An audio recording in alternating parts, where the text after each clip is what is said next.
At the end of the homeschool year, we think about how well the year went, what activities we might want to do next year, what curriculum we want to change. But we don't have to often stop to think about how well we did with the year.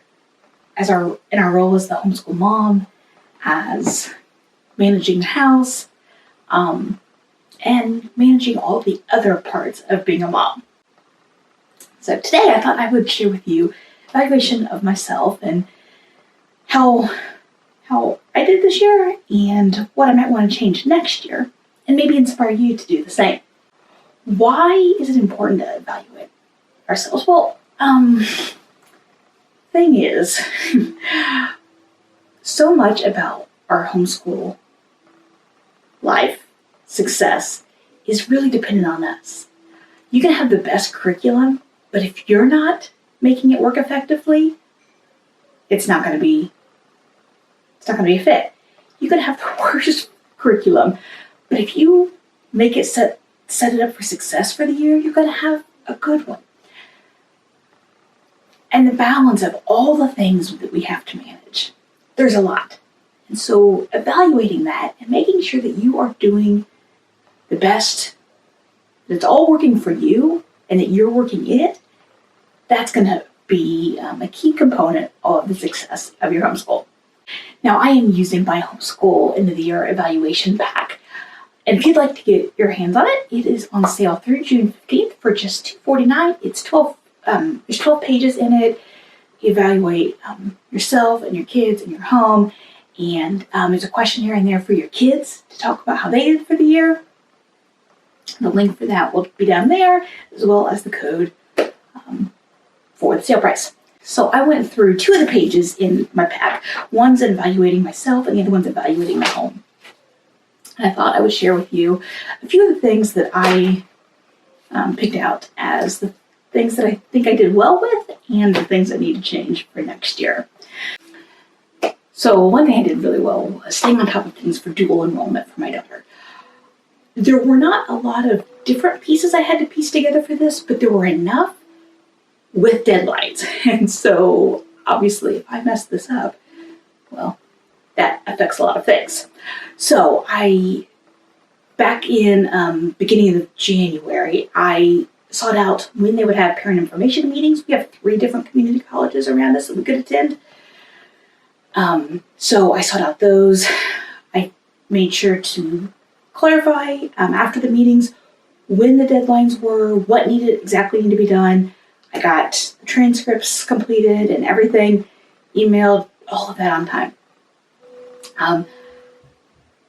And that was, in some ways, that was really hard for me because I was so afraid of not doing it correctly that I was kind of paralyzed. Well, the worst thing that they could have done is just say, hey, we need something else.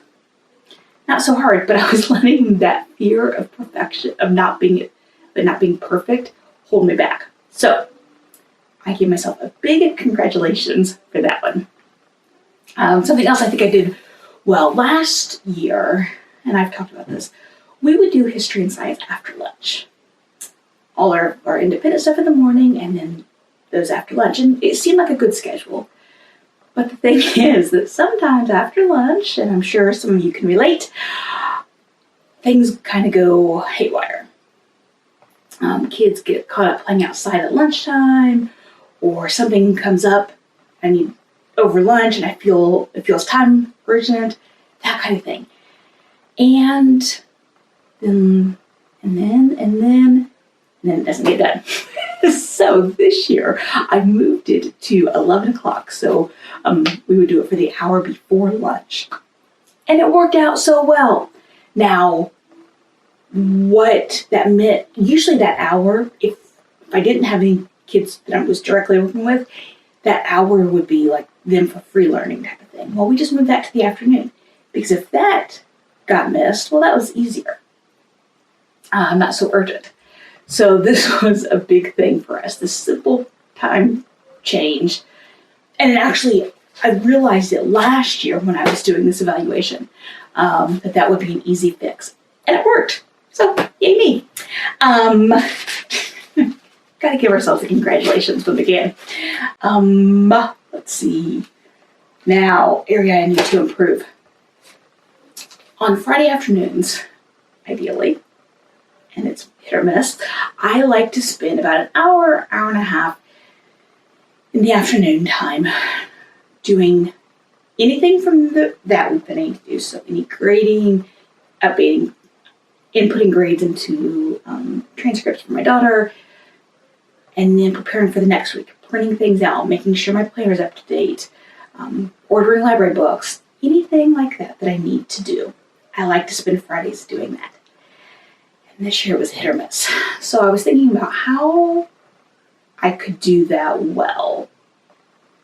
And I came up with 2 ideas. One, I need to put it in my Google Calendar or in my printer, my printed planner. So that way it's on there. Like, this is my time to be at my desk. And if I can get everything done before then I don't have to be there. But if I don't, this needs to be done. So that would be one. The other thing I thought about doing was, I have a checklist on my iPad for it in my iPad planner, but I don't really, it's hit or miss whether I use that. I think if I printed it out and had it at my desk, that would make me more consistent. So I'm going to try those 2 things and see how that helps for next year. So another area I need to kind of improve somehow. So I talked about how we moved history and science to the morning.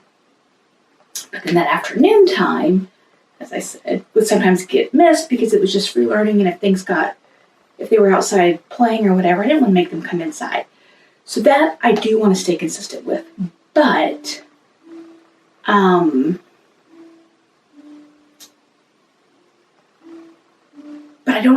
I need to figure out how, if they're not outside playing, which is my preference, but if they're inside, I want them to be doing something more formal, like informal learning in a more formal way.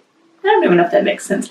Basically, I don't want them just going off and playing in the house. I want them to use that time to play puzzles, play games, play with our snap circuits, read, watch something educational, Nova, or that kind of thing.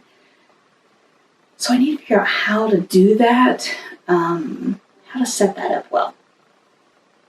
I don't know, it's an area I want to improve, but it also doesn't seem like that big of a deal if I don't.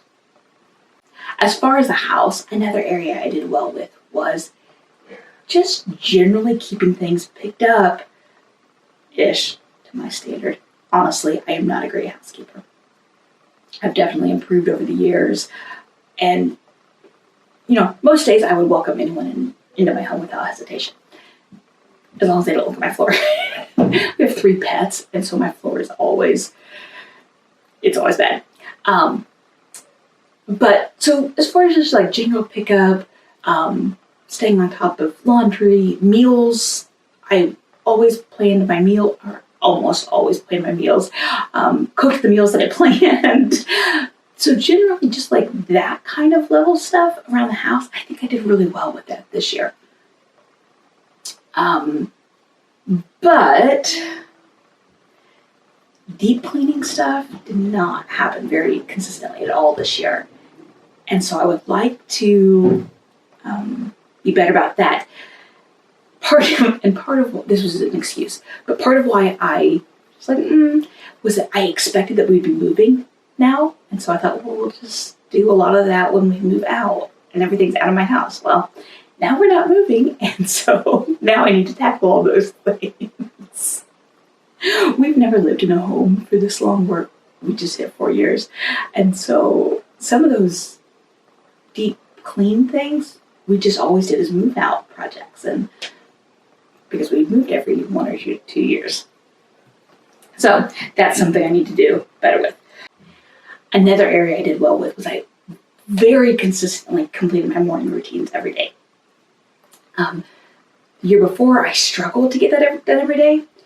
On the other hand, I didn't always do it in the morning, or not before school at least. I teach for VIPKid in the morning, and so that kind of throws off my morning compared to last year. So last year I wasn't teaching every day before school, but I didn't, so I could get my morning routine done before school. I just didn't do it every day. This year I did it. It was just a lot of times it wasn't until school had already started. Now, is that the worst thing? No. I am considering maybe moving it before I start teaching in the morning, but we'll see.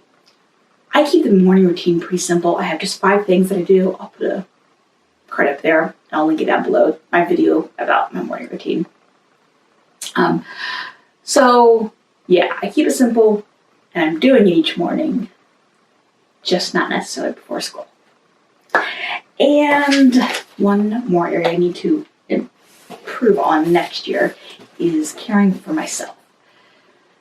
Not this school year, but the previous school year, 2018, 2019, I was training for a half marathon at Disney World. And so I was really good in the evenings or afternoon, lunchtime, whatever, about getting my time in. Well, this past year, I didn't have that hanging over my head, and so I wasn't great about it. But it was really good for me, not only for my body, but just like mentally, the exercise time, as well as getting out of the house by myself.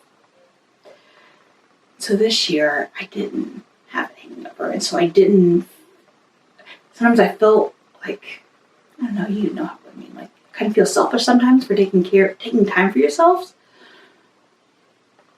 but it's not selfish, and I needed that this year in a way that I didn't do well with. Now, there were other areas that I did better with improving myself, taking care of my non-homeschool mom role. I did a better job communicating with friends, taking time to read, that sort of thing, but not consistently enough. So those are the areas that I think I did well with this year and how I might improve for next year. If you'd like to grab my homeschool evaluation pack, again, it's on sale for $249 through June 15th. Link down below, and I'll see you in the next video.